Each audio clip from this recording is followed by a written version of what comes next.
Bonjour à tous et bienvenue sur la chaîne Créasev. Ceci est ma première vidéo, si merci d'être indulgent. Aujourd'hui, je vais vous montrer comment raccourcir un collier pour chat. En effet, lorsque les chats sont plus fins que la normale, ou qu'ils n'ont pas encore atteint leur âge adulte, il est difficile de trouver un collier adapté. Aussi, je vais vous montrer quelques astuces.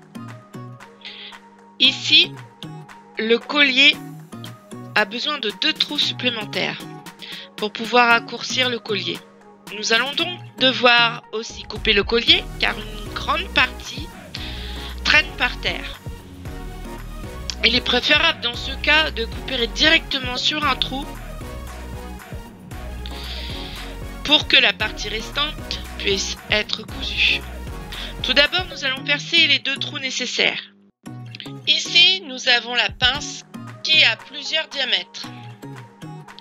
Il suffit de dévisser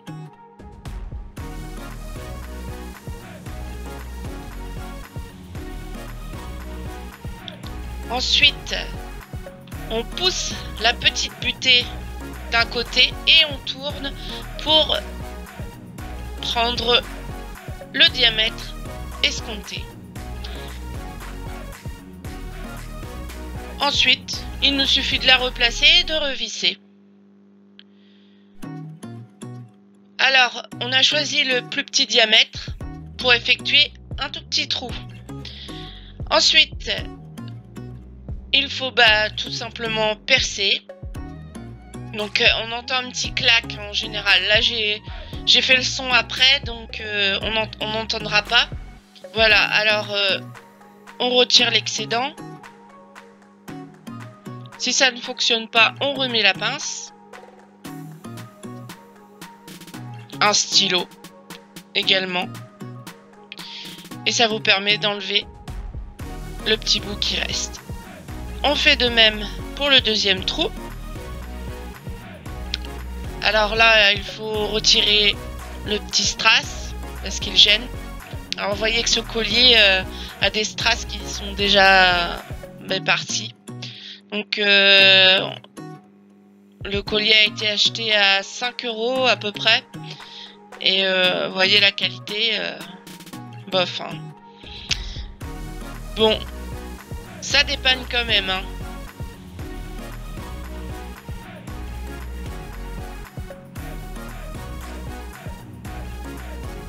Voilà, le reste est enlevé.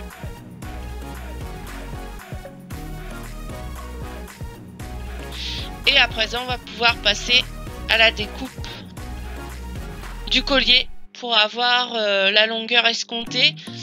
Parce que, en fait, comme il traîne par terre, il nous faut retirer au moins la valeur de 4 cm. Donc, il est préférable de couper au niveau du trou pour que ça fasse plus joli. Et que ce soit plus facile. Donc là, on prend une paire de ciseaux. Alors cette paire de ciseaux, c'est une paire de ciseaux Fiskars qui a été achetée dans le rayon jardinage. Vous voyez, je vous la montre. Elle est très pratique pour couper tout ce qui est rose, etc. Et vraiment, elle coupe très bien. Donc, j'ai pas eu de mal pour couper l'excédent. Donc là, je fais une forme arrondie. Grossièrement. Hein. Je fignolerai après.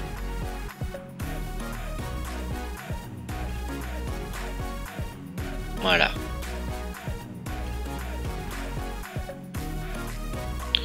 Ensuite, nous allons nous attaquer à la couture. Donc il va falloir faire voilà, l'arrondi. Et un point assez serré pour permettre justement que ça tienne mieux. Donc à présent, nous allons passer à la couture avec une aiguille spéciale cuir. Donc vous voyez, les aiguilles spéciales cuir, ils ont un bout très pointu et l'aiguille est aplatie.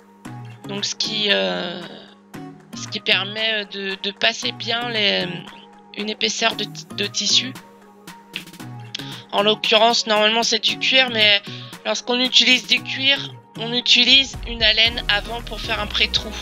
Ça évite de tordre l'aiguille. Alors voici les aiguilles, c'est des Boeing que j'ai acheté chez Rascol. Alors le prix je ne sais plus, mais il y a différentes tailles d'aiguilles. Ensuite, j'ai choisi un fil que j'ai acheté chez Lidl, qui est assez épais. Et donc je vous fais voir la boîte. Il y a 60 pièces et il y a différentes épaisseurs de fil, différents coloris et matières. Il y a même des élastiques.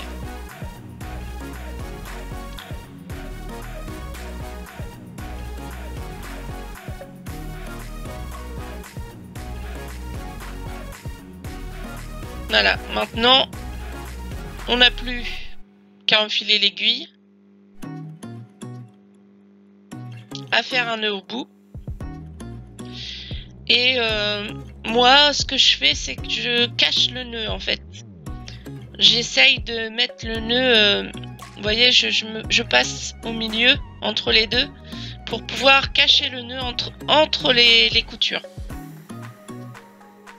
Donc on se place bien au niveau de la couture. Et vous voyez, je tourne l'ouvrage parce que je vais faire un point qui va de droite vers la gauche.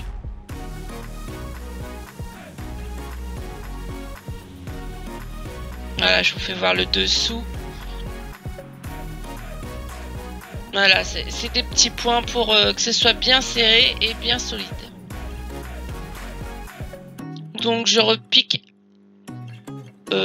très légèrement en dessous de la couture pour reprendre à droite et repartir sur la gauche. Ça c'est un point vraiment solide. Donc je fais ça sur tout le tour de l'arrondi.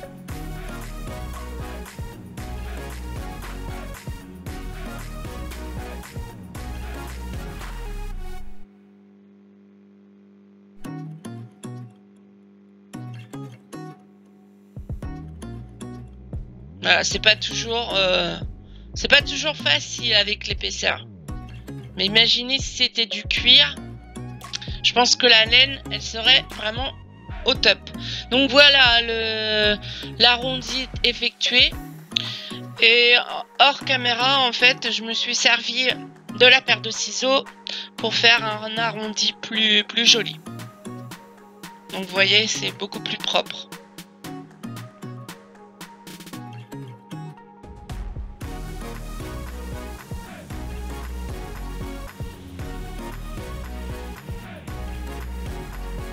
Donc ici, vous voyez qu'il y a quand même pas mal de strass en moins. Je vous fais voir également, c'est l'élastique qui permet au chat de ne pas se prendre dans les branches d'un arbre. Non, ou en fait, quand ils se prennent dans les branches d'un arbre, ça permet qu'ils ne s'étranglent pas. Donc c'est vraiment important d'avoir toujours un élastique autour de votre collier de chat. Voilà, le tuto est terminé. Je vais vous montrer quelques photos avec la petite chatte qui a son collier. Donc la première, on la voit très bien, on voit très bien le collier, même si la tête est un peu floue. La deuxième, eh ben, on a toujours un peu la tête floue, mais on voit le collier un petit peu mieux. Alors, pour la troisième, j'ai voulu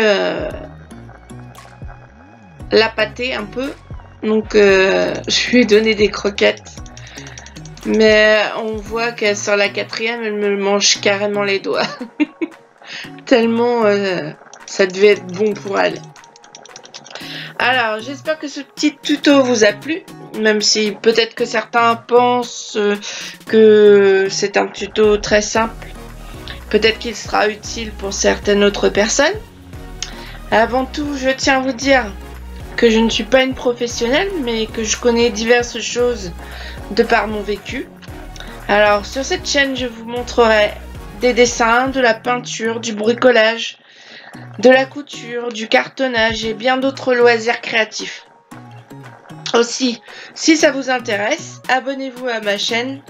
D'autres tutos viendront et n'oubliez pas d'activer la petite cloche de notification pour ne manquer aucune vidéo. Mon compte Instagram est ouvert depuis 3 mois environ et je poste régulièrement des nouvelles créations. Donc, allez faire un petit tour. Allez, je vous dis à bientôt et bonne création.